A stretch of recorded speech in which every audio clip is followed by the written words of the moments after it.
સુરતના ઉધના વિસ્તારમાં સામે આવેલા 1550 કરોડના વિશાળ સાયબર ફ્રોડ કેસમાં પોલીસને વધુ એક મોટી સફળતા હાથ લાગી છે। આ કેસના મુખ્ય આરોપી દિવેશ ચક્રાણીની ધરપકડ સુરત ક્રાઇમ બ્રાન્ચ દ્વારા હાથ ધરવામાં આવી છે। દિવેશ ચક્રાણી છેલ્લા 7 મહિનાથી પોલીસ પકડથી ફરાર હતો। પોલીસે તેની સામે લુકઆઉટ નોટિસ પણ જાહેર કરી હતી। આ દરમિયાન દિવેશ ચક્રાણી શારજાહથી સુરત આવી રહ્યો હતો। તે વખતે સુરત એરપોર્ટ પર ઉતરતાની સાથે જ પોલીસે તેને ઝડપી પાડ્યો હતો। પોલીસ તપાસમાં ખુલ્યું છે કે આ વિશાળ સાયબર ફ્રોડ રેકેટ 21 મે 2025 ના રોજ ઝડપાયું હતું, જ્યાં તપાસ દરમિયાન કરોડો રૂપિયાના સાયબર ફ્રોડના વ્યવહારો સામે આવ્યા છે। આ કેસમાં મુખ્ય આરોપી તરીકે કિરીટ જાદવાણી અને દિવેશ ચક્રાણીના નામ સામે આવ્યા છે, પરંતુ દિવેશ ચક્રાણી ત્યારે પોલીસ પકડથી બચી ગયો હતો। પોલીસ તપાસ મુજબ દિવેશ ચક્રાણી ચાઇનીઝ સાયબર ગેંગ સાથે સીધો સંપર્ક ધરાવતો હતો અને તેમને બેંક એકાઉન્ટ ઉપલબ્ધ કરાવી આપતો હતો। આ બેંક એકાઉન્ટનો ઉપયોગ સાયબર ફ્રોડના નાણાંને એક જગ્યાએથી બીજી જગ્યાએ ફેરવવા માટે થતું હતું। આ કેસમાં અત્યાર સુધી કુલ 30 આરોપીની ધરપકડ કરવામાં આવી છે, જ્યાં અગાઉ બેંક અધિકારીઓ અને કર્મચારીઓ પણ ઝડપાયા હતા, જેઓ આરોપીઓ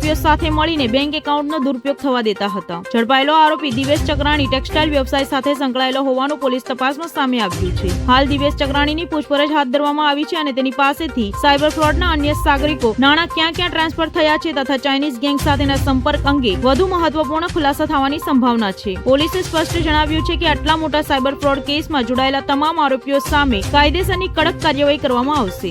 ઉધના પોલીસ સ્ટેશનમાં સાયબર ફ્રોડની એક ફરિયાદ દાખલ થયેલી હતી। 1550 કરોડનું જે ફ્રોડ થયેલું હતું, જેમાં જે મેઇન આરોપી છે એ જે કિરાત જાદવાણી, એની બહેન છે વૃદ્ધા જાદવાણી અને બીજો એની સાથેનો એક સાથીદાર છે જેનું નામ છે દિવ્યેશ જીતેન્દ્રભાઈ ચક્રાણી, જેની ઉંમર 26 વર્ષ છે। અને કિરાત જાદવાણી જે મેઇન આરોપી છે એ અને આ જે દિવ્યેશ છે એ બંને જણા પહેલા ટેક્સટાઇલનું પાર્ટનરશિપમાં બિઝનેસ કરતા હતા, જેમાં એને ખોટ ગઈ અને પછી એણે આખી સાયબર ફ્રોડની લાઈન કિરાત જાદવાણી શોધી।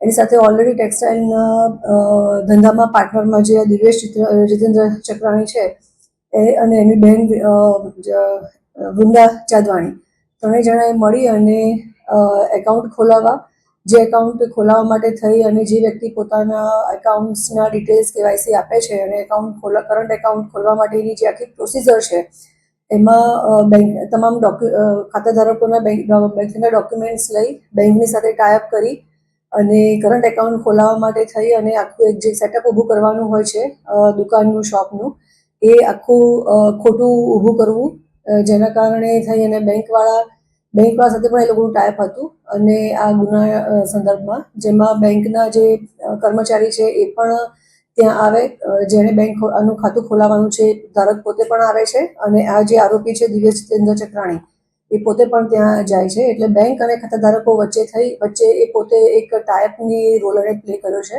જેમાં કોઈ જ દુકાન ખોલાવેલી હોય નહીં, પરંતુ એવું ખોટું સેટઅપ દુકાન છે એવું ખોટું સેટઅપ ઊભું કરી અને ખોટા કરંટ એકાઉન્ટ્સ ઊભા કરવામાં અને પૈસા ટ્રાન્સફર કરવામાં એનો મેઇન રોલ છે આ દિવ્યેશ જીતેન્દ્રભાઈ ચક્રાણીનો, જે આ ગુનો દાખલ થયા પછી દુબઈ શારજહાં ભાગી ગયો હતો।